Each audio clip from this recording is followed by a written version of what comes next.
Dark Psychology, the art of mind control using tactics of motivation, persuasion, manipulation, and coercion. Written by Matthew Varner. Narrated by DMS. What is dark psychology? The mind is one of the most complex aspects of human nature. The workings of the mind are something that has both puzzled and intrigued mankind for as long as we can remember. Philosophers, psychologists, and scientists have sought to unravel the mysteries of the mind.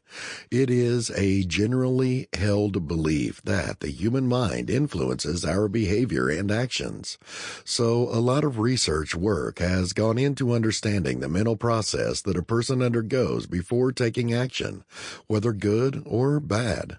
Understanding the intricacies of body language. Just as you have turned to this book to boost your body language, so many companies and organizations have turned to behavioral scientists and psychologists to find out what makes people act the way they do and how body language operates.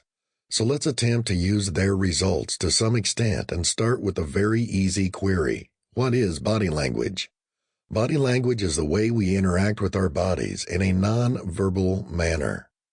This definition may be inaccurate because, usually speaking, body language is not taken to include open hand gestures such as lifting a thumb or middle finger or using sign language. These types of body gestures are still verbal and direct in manner. Body language is usually taken as the subtle, unintentional, and indirect elements of interacting with our body.